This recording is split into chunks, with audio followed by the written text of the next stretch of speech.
On a mysterious island, a woman wakes up alone with no memory of how she got there or what her name is. She can't tell where she is, and there's a shell in her hand.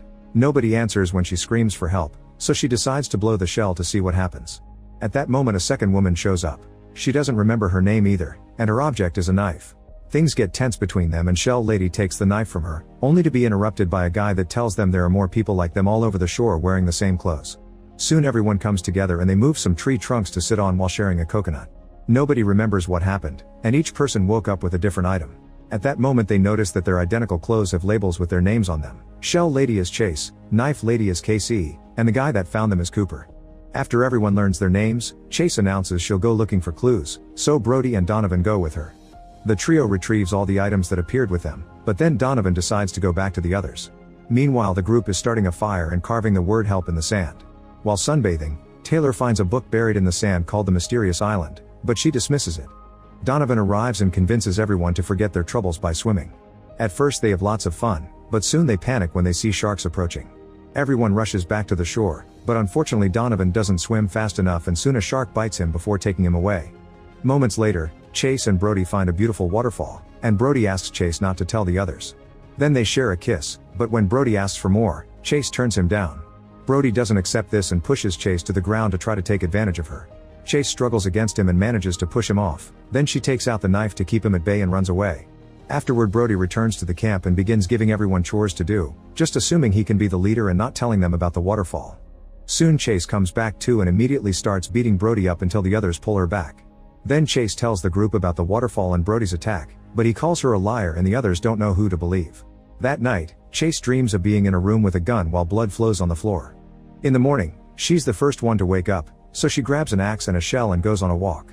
Suddenly she finds Donovan washed up on the shore, alive but with a bitten leg, so Chase blows the shell to call the others. Working together, they manage to move Donovan back to the camp. Afterward the group has a meeting to discuss their options. Brody thinks they should move somewhere safer, but Cooper thinks they should stay on the shore in case a boat passes by.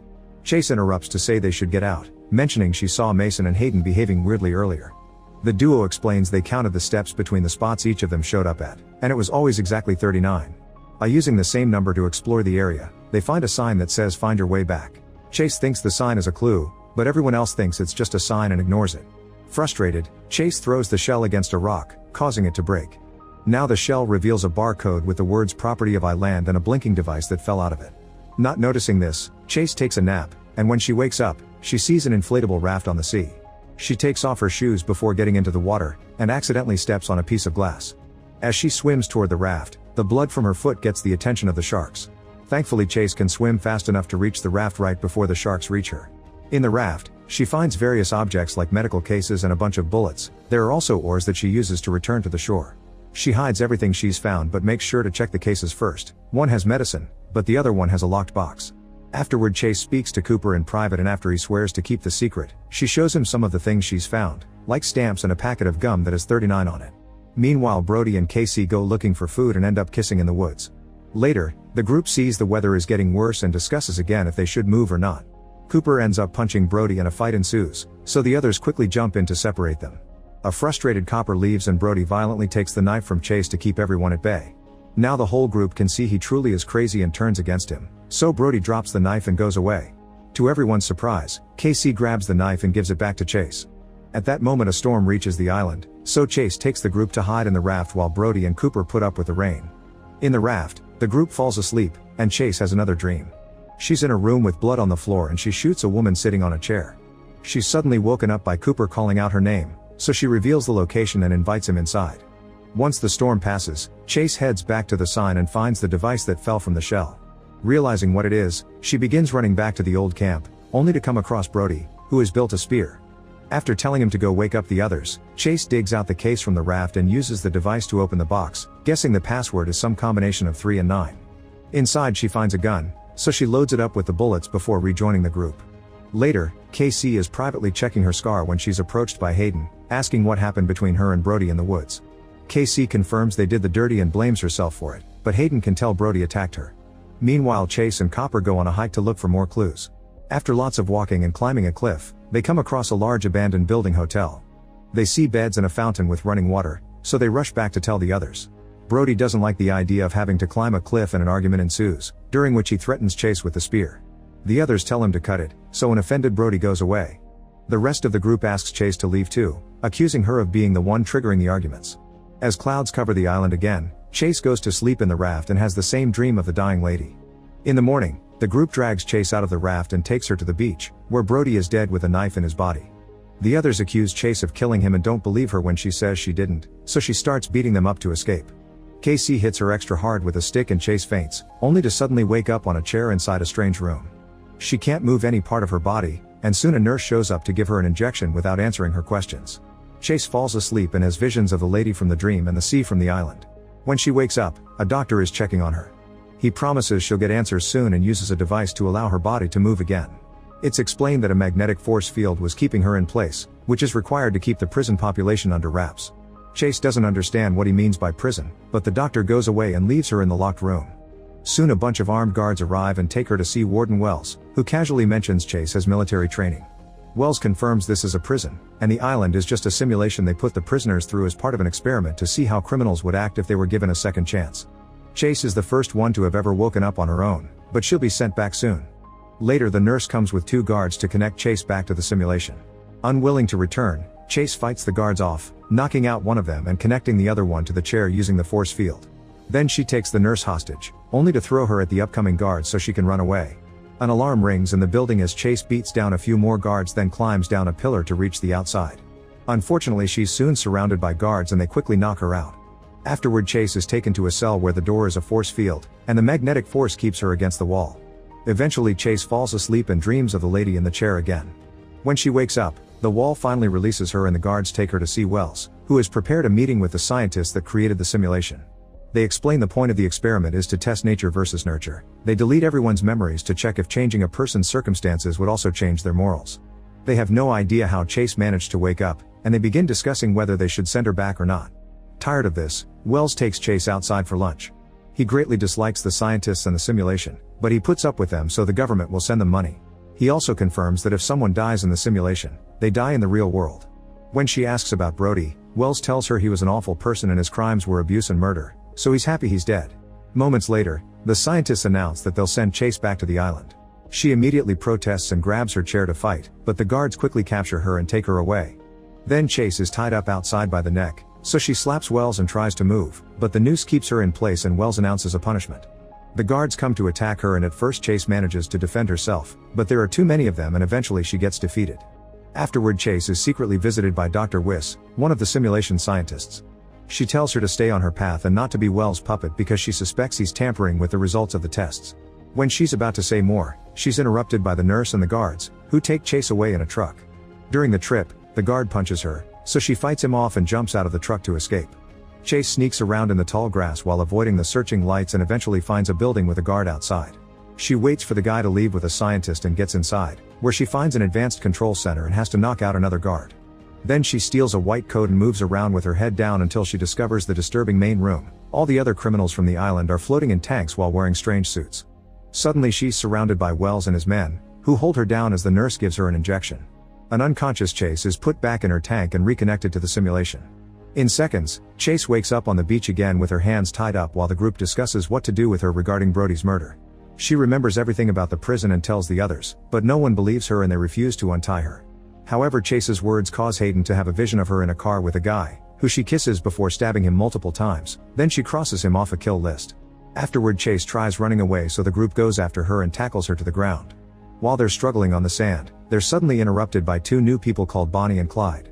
The more Clyde speaks, the more he sounds like Wells, so Chase thinks the Warren sent them to manipulate them. When nobody listens to her warnings, she makes an observation: the duo doesn't seem bothered by the body on the beach. Now exposed, Bonnie and Clyde threaten everyone with their weapons and make them drop anything they can use to defend themselves. Then they ask about the boxes from the raft, revealing they know about the gun. While Clyde argues with Chase, he suddenly stabs Hayden in the stomach, explaining she was killed Brody for what he did to KC, that's why she was arrested. She killed a bunch of abusers as some kind of vigilante. Clyde confirms the prison is real and they all signed waivers to agree to the rules, which include getting killed if they did any killing. He and Bonnie only appear when the rules must be enforced. They also reveal that the memory wipes have been reversed, so soon everyone's mind will be flooded with images. Then Clyde frees Chase and tells her to leave. She rushes to find the boxes she hid and retrieves the gun, which makes her have the vision of her shooting the lady, and she thinks that must have been her crime. Afterward, Chase takes the medicine box to the group and leaves with the gun. Bonnie and Clyde scold the group for spending the past few days doing nothing and tell them there's a village on the other side of the island, so they should head there. After reminding them they'll always be watching them and that leaving the island is forbidden, Bonnie and Clyde go away. The group buries Hayden and Brody and discusses what to do. Casey, Cooper, and Moses decide to look for the village, but the others prefer to stay at their camp. A few hours later, the trio finds a bunch of huts while Bonnie and Clyde smile from afar as they say let the games begin. Soon the prisoners start receiving their memories back. Mason sees himself shooting people at a mall with blood on his face. Casey is in her car having a mental breakdown near the sea while a storm rages outside, and Blair sees herself as a nurse in a hospital telling the doctor that the patient filed a do not resuscitate. The doctor didn't have such a note on the patient's file, so he couldn't help the patients that were in pain because they weren't in an euthanasia state. Refusing to let her patients suffer, Blair tampered with the patient's IVs, killing lots of people before she was caught. At that moment, Blair sees Taylor dragging the raft into the water to try to escape, so she rushes to stop her as she reminds her of Bonnie and Clyde's warnings. Taylor just pushes her away and keeps going, so Blair runs to tell the others. Unfortunately, they arrive too late and Taylor escapes in the raft. At the same time, Moses is getting his memories back too. He used to be a rebel, and with the help of a friend, he put a bomb inside an empty building as an act of protest. However, they were wrong and the building did have people in it, which ended up dead. Moses and his friend were both arrested for murder. Casey also continues to see her memories. She was married to Rick and they had 2 kids together, but Rick was physically and verbally abusive towards her. Since Rick wouldn't get a job, Casey worked at a bar where she met Jordan, who she fell in love with. They started to see each other in secret very often, but one day Casey was disappointed to discover Jordan left town.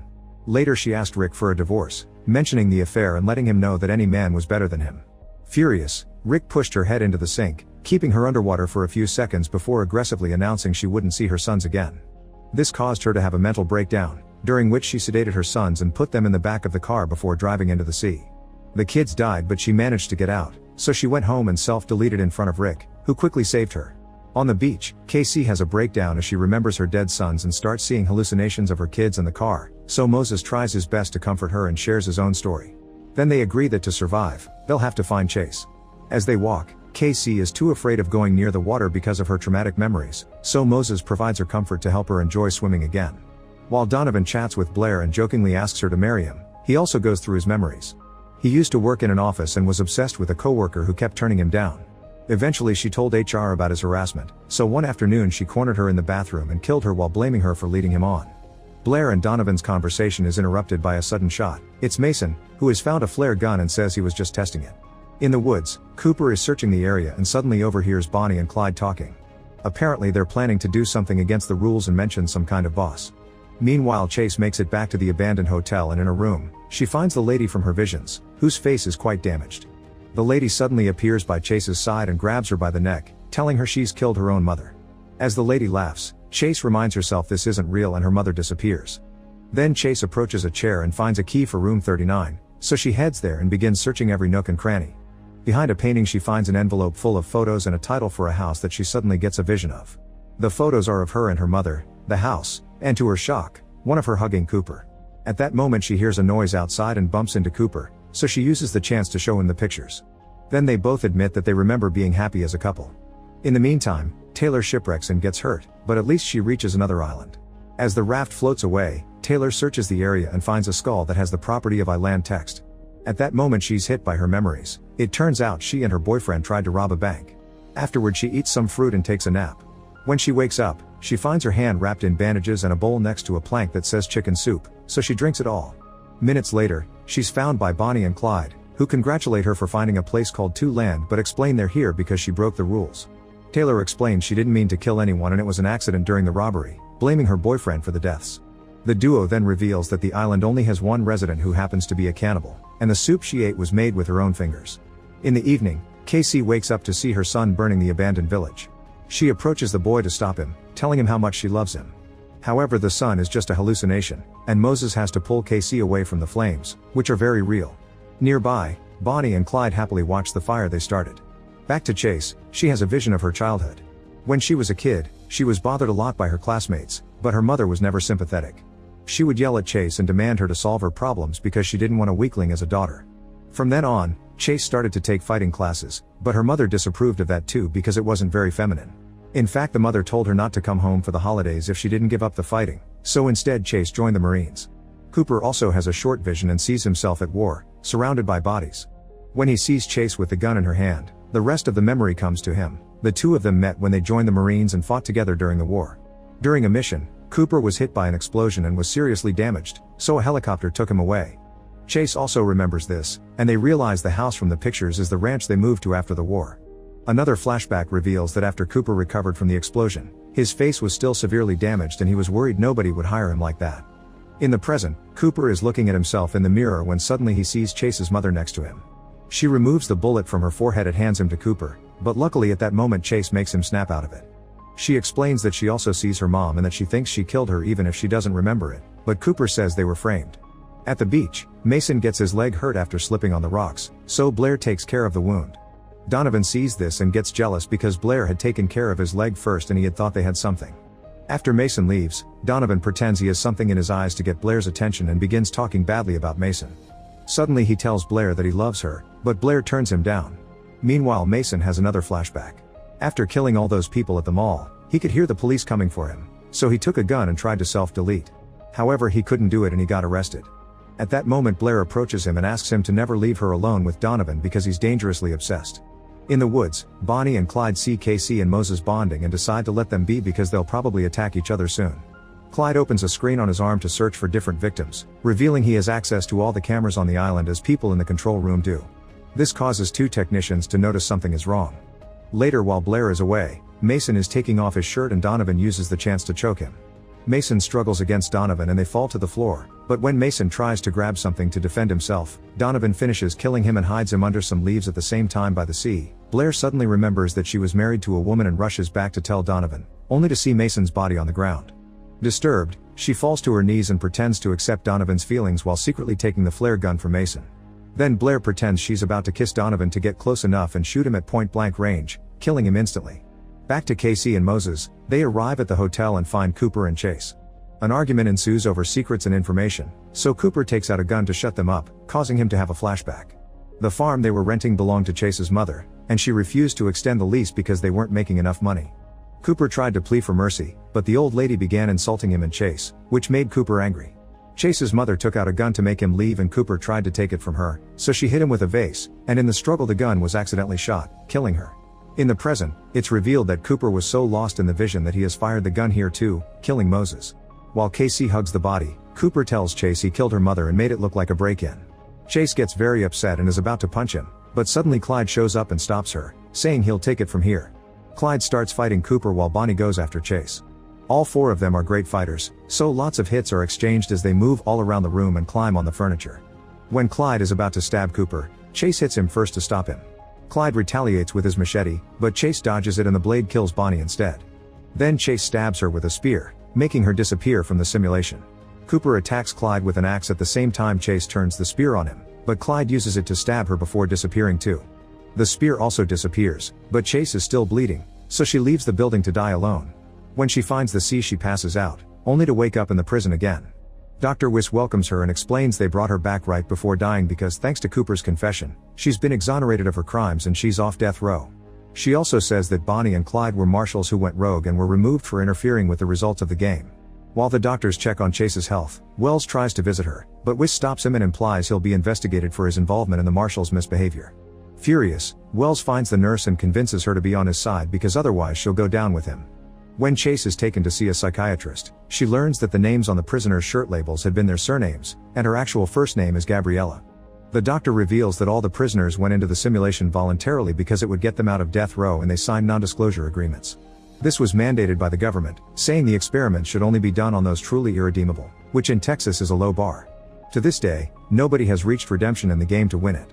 After a few more tests, Chase is taken to see Wells, who reveals all her mother's money went to a hospital so she has nothing to go back to. He also admits he did try to sabotage the program because the other prisoners are awful people who don't deserve a second chance or to get tax money wasted on them. Then he offers her a deal. If she doesn't tell the scientists about his plans, he'll take Cooper out of the simulation so she can have her revenge. Chase immediately accepts. Meanwhile, the scientists tell Bonnie and Clyde that they'll go to jail for their actions, but their sentence may be smaller if they were under someone's orders. However, the duo is too scared of Wells and doesn't mention his name. Afterward, Chase has to meet with the scientists one last time before she's released to tell them about her experience. They ask her about the gun she found because they didn't put it in the code, yet Chase doesn't mention Wells' name either. Then the scientists explain that 39 is the number of steps from the end of the cell block to the electric chair. Chase finds this very sadistic and points out there's no way all this money is being spent to rehabilitate criminals, so she suspects they have a secret profitable reason.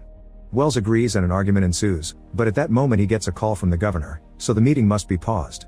A guard takes Chase back to the lab while explaining she has to wait for her paperwork to leave. Suddenly Wells appears with the nurse, who captures Chase with the force field and is about to kill her with an injection. Luckily Wish shows up and orders the guards to stop him, but as Wells is escorted out, he tells Chase she still doesn't know everything. Later the scientists judge Wells, revealing he was the one to put the cannibal on the island too and that the nurse has betrayed him. An offended Wells starts screaming and again tells Chase that they're hiding something from her, so the guards take him away. Afterward Chase finally gets ready to leave and she's approached by Wiss, who finally confesses the last secret as she gives Chase an injection. Suddenly Chase's face changes, revealing she's actually quite old. She's been in prison for 25 years, but when the prisoners enter the simulation, their avatar appears at the age they committed the crime. The illusion is only in the prisoners' minds, everyone else has always seen her as an older woman. Chase realizes Cooper must be old too and demands to see him, but Wiss says it's not possible because he's still on the island. As Chase finally leaves the prison, she sees the city outside and discovers how much the world has changed in almost 3 decades. Meanwhile Wells appears on the island too and Casey and Cooper welcome him to One Land. Make sure to subscribe and turn on notifications so you can watch more videos like this. Thanks for watching.